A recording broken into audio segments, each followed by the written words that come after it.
आगे बढ़ते हैं। जैसलमेर स्थित ओरण भूमि के मामले को लेकर शिव विधायक रविंद्र भाटी के खिलाफ राजकार्य में बाधा डालने का मुकदमा दर्ज हुआ है, जिसको लेकर रविंद्र भाटी ने समाचार प्लस से खास बातचीत की। बातचीत के दौरान भाटी ने सभी आरोपों को निराधार बताया, साथ ही कानूनी लड़ाई को कानून के हिसाब से लड़ने की बात कही। विधायक रविंद्र भाटी से खास बातचीत की हमारे संवाददाता मनोज ने।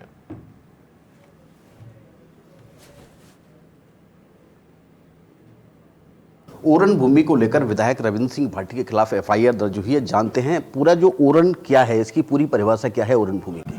देखिए, पुराने ज़माने में मंदिर के आसपास देवी देवताओं के नाम पे एक जगह को छोड़ा जाता था और वो देवी देवताओं में जितनी आस्था होती थी उतनी की उतनी आस्था उस ज़मीन को लेके हुआ करती थी। और कहा जाता है कि उस ज़मीन में से कोई लकड़ी का टुकड़ा तक अपने घर नहीं ले आते, उसको पूरे तरीके से संरक्षित रखा जाता है। वर्तमान में आप देखेंगे कि देशनोक के अंदर भी ओरण की परिक्रमा हो रही है। मैं कहना चाहूँगा कि एक आस्था का प्रतीक है।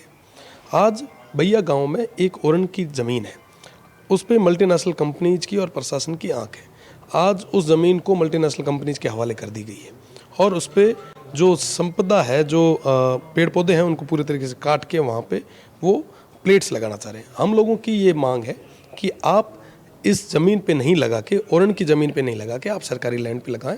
आप ये 1800 बीघे जो ज़मीन है इसको छोड़ के आप कहीं और विकास का कार्य करवाएं, हमें कोई आपत्ति नहीं। पर इस ओरण जिसको हम सब आस्था के रूप में मानते हैं, इसको ख़त्म ना करें। आप पे जो आरोप लगे हैं, सिलसिलेवार आपसे ही पूछूंगा, आप पे जो आरोप लगा है कि आप विकास में बाधा बन रहे हो। देखिए, ये विकास नहीं, ये विनाश है। ये उस क्षेत्र का विनाश है। वो क्षेत्र जिसने आज से आज तक लड़ाइयाँ लड़ी, मुगलों के खिलाफ लड़ी, अंग्रेज़ों के खिलाफ लड़ी, 65 और 71 के युद्ध लड़े। कहा जाता है कि इस ओरण के लिए और इस गोचर के लिए जिन लोगों ने अपने सिर दिए, बलिदान हुए, जूझार हुए, आज उन लोगों को विकास के नाम पर विनाश की ओर लेके जा रहे हैं। तो मैं कहना चाहूँगा कि हम डेवलपमेंट के अगेंस्ट में नहीं है, आप काम करें, पर कम से कम इस जगह को छोड़ते हुए काम करें। आप एक तरफ कह रहे हैं कि साहब गाय हमारी माता है और दूसरी तरफ आप गाय के लिए जो ओरण बनी है आप उसको पूरे तरीके से ख़त्म कर रहे हैं। आप एक तरफ कह रहे हैं कि साहब एक पेड़ माँ के नाम और दूसरी तरफ 100 पेड़ अडानी के नाम पे काट रहे हैं।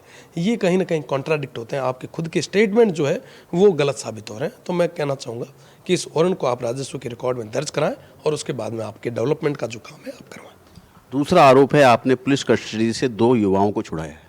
पहली चीज़ कि वाकई क्या पुलिस कस्टडी में था? आपके अधिकारी जो पास में मेरे खड़े हैं वो कह रहे हैं कि साहब हमने कोई गिरफ्तार नहीं किया, और उसके बाद में आपको 48 घंटे बाद आपको याद आता है कि साहब नहीं वो तो पुलिस की कस्टडी में थे। अचानक से कैसे हो गया? देखिए, ये मल्टीनेशनल कंपनीज और प्रशासन जो आज उनकी कठपुतली बना हुआ है, उनके इशारों पे ये एक्ट किया जा रहा है ताकि जनता की आवाज़ को दबाया जाए।